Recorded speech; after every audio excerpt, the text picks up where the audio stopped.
Le voile est-il réellement une obligation pour les musulmanes? Par Razika Adnani. Le port du voile est la pratique la plus répandue de la charia. Liée à la culture méditerranéenne ancestrale, elle constitue une discordance avec notre époque et avec ses valeurs fondamentales que sont l'égalité et la liberté. Le voile discrimine la femme, car il n'est imposé qu'à elle, et déshumanise l'homme en le présentant comme un être soumis aux dictats de ses instincts. Si on l'examine d'un point de vue religieux, c'est au nom de l'islam qu'il s'impose, y compris en Occident.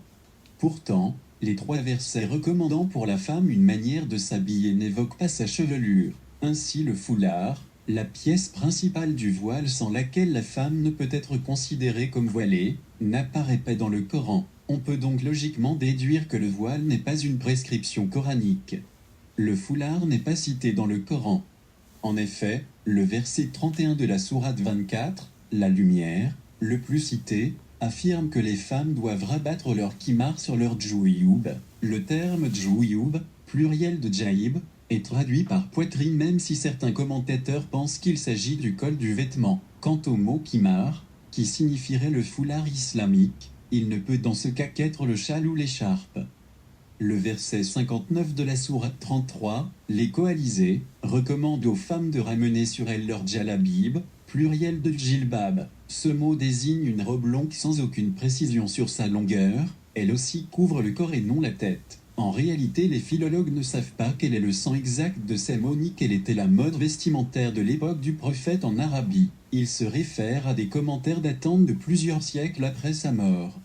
Quant au verset 60 de la sourate 24, la lumière, il parle du vêtement en général sans aucune précision. Il ne parle pas non plus de la chevelure ni de la tête de la femme. Le terme hijab lui-même est mentionné dans le verset, le 53 de la sourate 33, les coalisés, pour désigner un rideau qui doit séparer les femmes du prophète, de ses compagnons.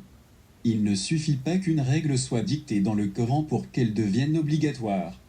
Si cette analyse est importante, elle ne signifie pas qu'il suffit qu'une règle soit dictée dans le Coran pour qu'elle devienne obligatoire. En effet, les musulmans ne pratiquent pas toutes les recommandations coraniques. D'ailleurs, le verset 31 de la sourate 24, la lumière, qui est présenté comme preuve que le voile est une prescription coranique indiscutable, mentionne aussi les esclaves et les eunuques à qui la femme peut montrer sa beauté. Or, l'esclavage et la castration sont 2 pratiques qui sont abandonnées aujourd'hui.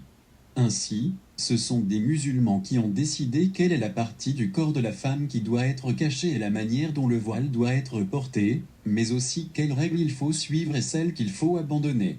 Si les islamistes donnent autant d'importance au voile, c'est parce qu'il représente un indice important, car visible, de la réussite de leur mouvement. Leur stratégie consiste à habituer les femmes à le porter. Voilà pourquoi ils veulent l'imposer également aux petites filles. Razika Adnani.